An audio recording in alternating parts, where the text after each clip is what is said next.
Ito na ang mabibilis na balita.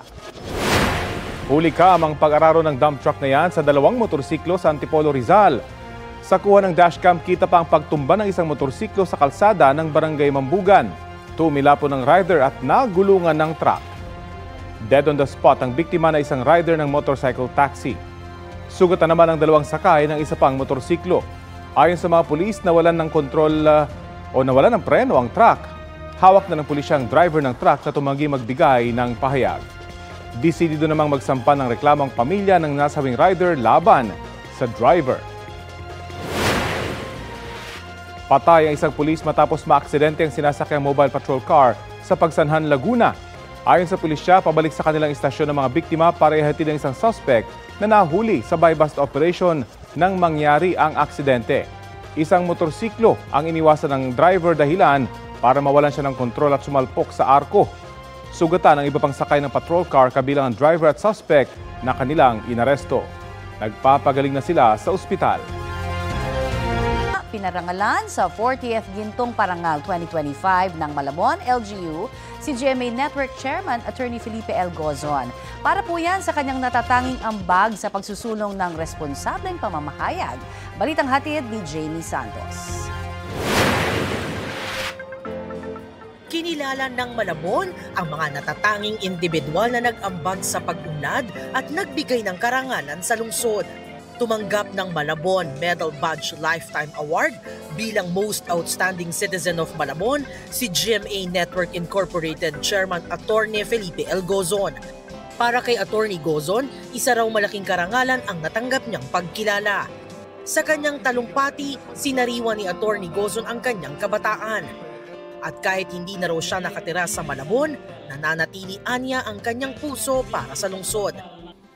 Dahil ang team, parangal sa mga nakaraan, o gunitain natin ang nakaraan, I would like to say that I am proud that I studied in Malabon Elementary School during my primary grades. That was a very, very long time ago. That I learned how to swim in Malabon River when it was not yet polluted. And that I spent my early formative years in Malabon.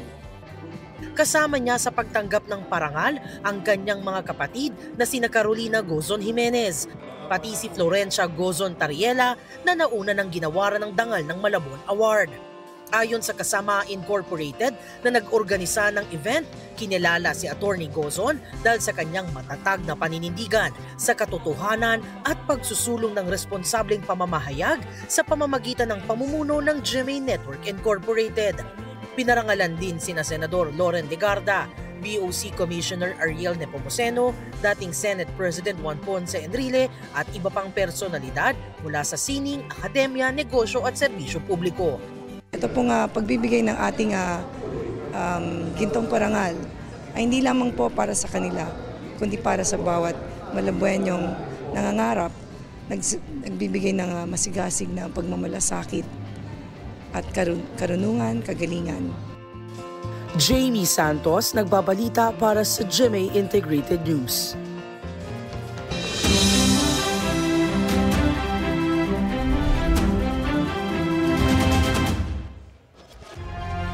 Makibalita na ho tayo sa kilos protesta ng Iglesia ni Cristo sa Maynila. Mula po sa Quirino Grandstand, may ulat on the spot si Jonathan Andal. Jonathan?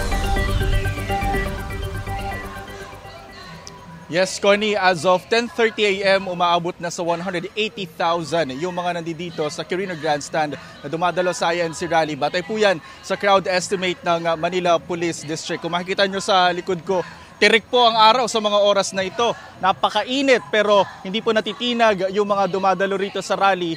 At nandiyan sila, nakaupo pa rin, nakasakapayong na lang, nasa loob ng kanilang mga tent. Sa ngayon ay wala pa nagsasalita sa entablado. Mga performance lamang yung nangyari kanina. Mamayang 4 p.m. pa kasi yung main program dito. Marami ang nag-overnight dito. Kanya-kanyang latag sila ng tent. May mga portable comfort room pero mahaba ang mga pila. mahaba rin ang pila sa food truck na libreng pagkain dito ng ilang politiko. Mainit ang panahon ngayon dito, tirik ang araw pero may naka-ready namang mga ambulansya at medical team. Marami rin nakakalat ng mga nagtitinda ng pagkain. Abiso naman po sa mga motorista, traffic po sa Lagos Nilad sa tabi ng Manila City Hall kayo ng umaga yan. Sarado na kasi yung kalsada papuntang National Museum hanggang Rizal Park. Kaya hanap na po kayo ng ibang ruta para hindi maabala. Connie, 3 araw yung rally na ito ng INC kontra korupsyon dito sa Quirino Grandstand. Kahapon, umabot sila ng 650,000. Batay po yan sa crowd estimate ng Manila City Hall. Yan muna ang latest mula rito sa Maynila. Balik sa iyo, Connie. Maraming salamat, Jonathan Andal. Ito ang GMA Regional TV News. Okay, sir.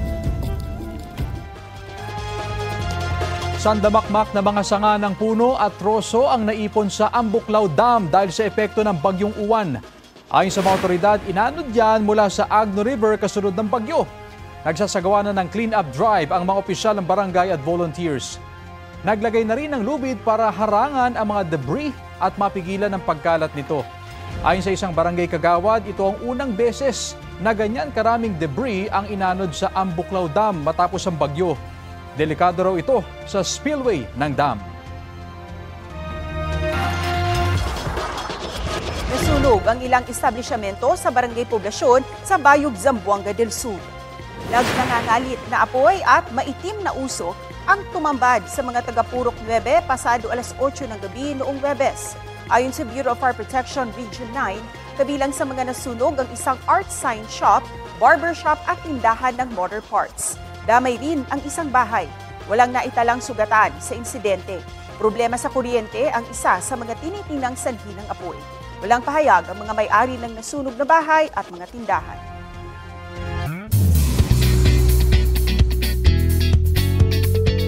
Niluluto ngayon ng GMA Public Affairs ang iba't ibang paksa na posibleng magamit sa mga upcoming teleserye. Ang latest hatid ni Athena Imperial. Andres Bonifacio. Kasaysayan, Ang paborito. pagprotekta sa kalikasan, regional culture, kaon na ka mo diri. kahirapan at social class, at ang kalakaran sa beauty industry. Ilan lang ito sa mga paksa ng mga serye ng GMA Public Affairs. Ang susunod na aabangan, yan ang kasalukuyang tinatalakay ng 24 na future TV and digital series creators sa The Big Idea, ang Drama Concept Development Workshop ng GMA Public Affairs. Ibinahagi ni National Artist for Film and Broadcast Arts Ricky Lee ang mga nakuha niyang aral sa ilang dekada niyang screenwriting at storytelling experiences. Ano ba ang matimbang sa akin na mga issues? Anong emotions ang mahalaga sa akin? Kinakailangang totoo ako sa sarili ko. Ang hari ay yung audience. Nagsusulat tayo dahil gusto nating may manood. Magkakaiba ang profiles ng mga piniling workshop participants mula sa mahigit 200 nagpasa ng story concept simula ng buksan ang sign-ups. Kaya naman diverse din ang atake at points of view ng mga ipinasa nilang kwento. Kabilang sa mga present sa unang araw ng workshop, si GMA Network Senior Vice President for GMA Public Affairs, Nessa Valdeleon, at Vice President for GMA Public Affairs, Arlene Carnay. Pagkatapos ng 4-day workshop, kikilalanin ang team na may best story concept at gagawing Kapuso series ang mga konseptong mabubuo mula sa The Big Idea Workshop. Athena Imperial, nagbabalita para sa GMA Integrated News. Sinambahan ng reklamong public nuisance ang content creator na sumunggab kay Ariana Grande sa Yellow Carpet Asia Pacific premiere ng Wicked for Good sa Singapore.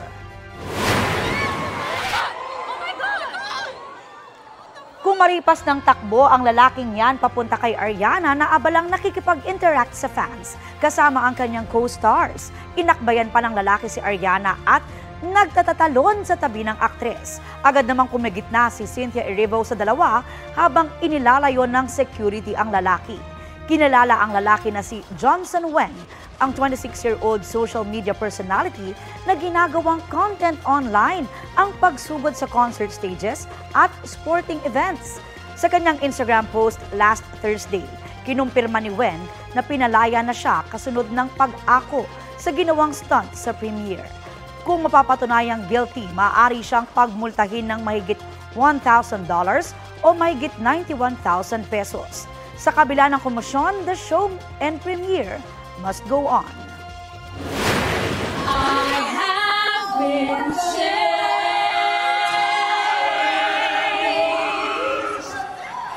for good.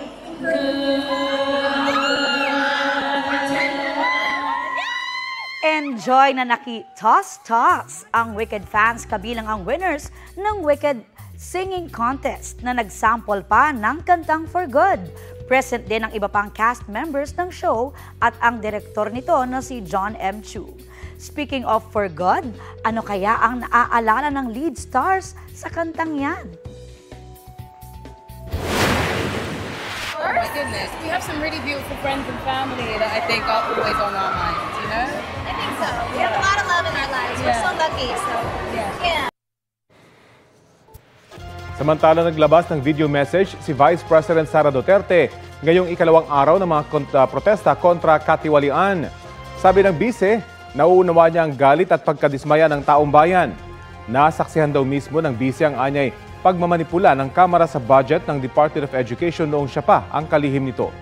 Napakinggan na rin daw niya ang hinaing ng mga OFW tungkol sa transparency, accountability, peace at security. Sisikapin pang kunan ng pahayag ng Malacanang kaugnay sa mga sinabi ng bise. Ang karapatan nating magsalita at magpahayag ang sandigan ng demokrasya. Dapat itong pakinggan ng pamahalaan, hindi para isang tabi at baliwalain lamang. We Filipinos deserve better. Mainit na balita, nasusunog ang isang residential area sa Tondo sa Maynila. Kita ang pagangat ng maitim na usok mula sa mga bahay sa Barangay 93. Patuloy pa po itong inaapula. Inaalam pa ang sanhi ng apoy. Samantala, namangha po ang maraming namamasyal sa Christmas paanda ng isang amusement park sa Tanawan, Batangas. Ibinida kasi roon ang 3D projection mapping sa mismong kastilyo ng theme park. Makailang beses po itong nagpapalit-palit ng disenyo, kaya naman kinakaaliwan ito ng mga bisita, mapabata man o matanda. Sinabayan pa yan ng aktibidad ng Christmas tree lighting at engranding fireworks display.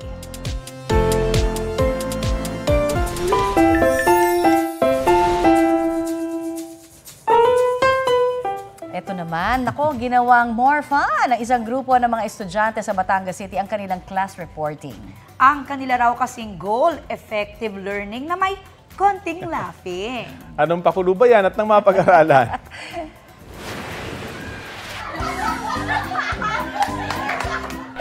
Ayan, in their puppet mode ang mga estudyanteng yan sa pag-report sa harap ng kanilang klase. Ay kay Hughes Cooper Aurelane Nicole De Castro, naatasan kasi silang gumawa ng report tungkol sa isang topic. Ang requirement ng kanilang teacher, dapat may baon din silang twist. Kaya ang grupo naisip daw ang ganyang pakulo para siguradong gising at nakatutok ang buong klase sa kanilang report. Ang ending, tutok sa kanila pati ang netizens. Super natuwa naman daw ang kanilang teacher sa kanilang pakulo. Hindi pa nga lang nire-reveal ang kanilang grado. Kung online naman ang pag-uusapan, mukhang pasado dahil may mahigit 3.1 million views na ang video na yan. Trending! Kakatuwa naman. Gawin kaya natin. Effective na pamamaraan, di ba, ng pag-re-report. Kasi nandun yung attention Correct. Nakakatuwa. Nakakatuwa.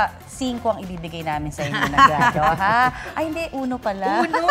Para sa ibang school, 5. Sa ibang 5 kasi. Pasado yun. Yes. Pinakamataas.